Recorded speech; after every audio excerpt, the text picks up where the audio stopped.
Hello বন্ধুরা, তোমরা সবাই কেমন আছো? আশা করি ভালো আছো, আর আমিও ভালো আছি।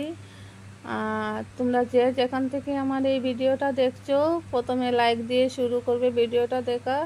আর তোমাদের সবাইকে বলেছি, তোমাদের বড়দেরকে প্রণাম এবং ছোটোদেরকে ভালোবাসা। আর এই ভালোবাসা দিয়ে এই ভিডিওটা দেখে নাও। আজকে দেখো আমি কি রান্না করলাম। অনেক অনেক দিন পরে এই মাছটা রান্না করলাম। তোমরা এই মাছটাকে কী নামে চিনো আমাকে কমেন্ট করে জানাবে। আর দেখো, এটা অনেক ছোটো মাছগুলো, কিন্তু এটার মাথাগুলো আমি আলাদা করে নিয়েছি কেটে কেটে, কারণ মাথাগুলো দিলে তিতা তিতা লাগবে, দেখেছ? আর এগুলা মাছ আমাদের ঘরে কেউ খায়নি, তো আমার বর আজকে এনেছিল, বলছে যে আজকে একটু আলু কুচি কুচি করে কেটে ওইগুলো মাছগুলো রান্না করো, অনেক দিন হয়ে গেছে এইগুলো মাছ খাওয়া হয়নি। তো আমিও কেটে নিয়ে ধুয়ে টুয়ে পরিষ্কার করে একটা তালার মধ্যে রেখে দিলাম, আর মাথাগুলো আলাদা করে রেখে দিলাম। বুঝতে পেরেছো? তোমরা কে এই মাছটাকে চিনো আমাকে বলবে, কিন্তু আমি তো জানি এটার নাম কি, আমাদের আসামের ভাষায় কি বলে, কিন্তু তোমরা বলবে কমেন্ট করে তোমরা কি নাও। আর দেখো, আমি সবগুলো মশলা নিয়ে নিয়েছি। অনেকটা পেঁয়াজ কুচি করে নিয়েছি, আলু কুচি করে নিয়েছি, আর শুকনো লঙ্কা গুঁড়ো, হলুদ গুঁড়ো, কাঁচা লঙ্কা, রসুন, এইগুলা। আর অল্প শস্য দেব, কিন্তু শস্যটা এখানে নেই, দেখতে পাচ্ছ। তো অনেক মানে এগুলা কেউ খাবে না, শুধু আমি আর আমার বউরাই খাবে। আমার মেয়ে তো এগুলা খাবেই না।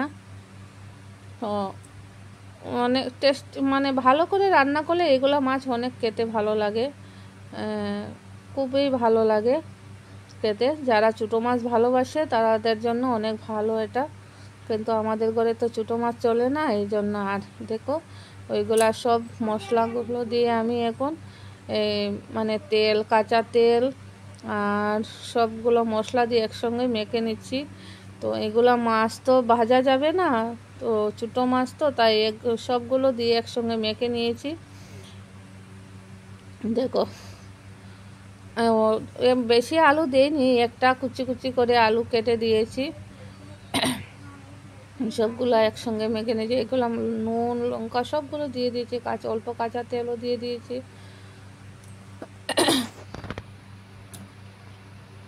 অনেক দিন ভিডিও করতে না একদমই ভালো লাগে না এখন, দেখে নাও। এখন এগুলা সবগুলো দিয়ে মেখে রেখে দিয়েছি।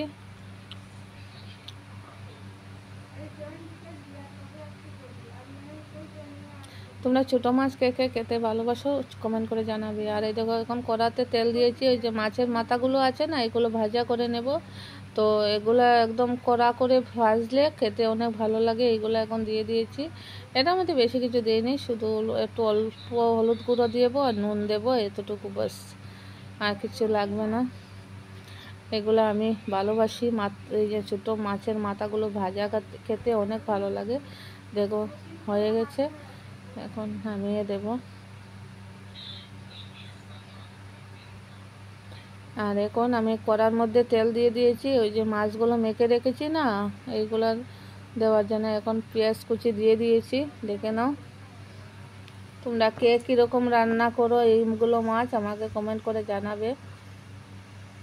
পেঁয়াজগুলো লাল হলে এইগুলো মাখা সব মাছগুলো দিয়ে দেব।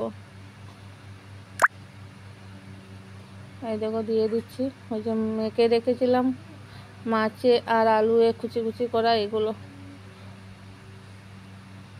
যেরকম রান্না করেছি ভাই, সেরকম টেস্টি হয়নি, ভালো হয়নি রান্নাটা। আমার নিজের রান্নায় নিজে বলছি টেস্টি হয়নি। দেখো,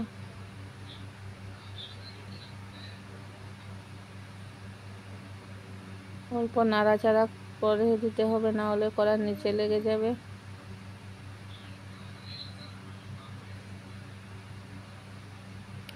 এগুলো কষিয়ে একদম অল্প করে নেব, জাস্ট দিয়েছি, কষানো হয়নি, কষিয়ে নিচ্ছি। অনেক দিন পরে ভিডিও বানাচ্ছি। আর এগুলো যে ভিডিও ছাড়ছি এগুলো তো অনেক আগের ভিডিও, এগুলো একটা একটা করে ছাড়ছি। আর আজকে অনেক দিন পরেই ভিডিও বানাচ্ছি। ভালো লাগে না ভিডিও বানাতে গেলে, কাজের অনেক লেট হয়ে যায়। আর ওই যে এইগুলো ধনেপাতা দিয়ে দিয়েছি, এগুলো ধনেপাতা বাড়িতে হয়, জানি না তোমরা এইগুলো কি বলো, আমাদের বাড়িতে আছে। এগুলো বেশি নেই, 4-5টা পাতা এনে ছিঁড়ে ছিঁড়ে দিয়েছি অল্প সেন্ট হওয়ার জন্য।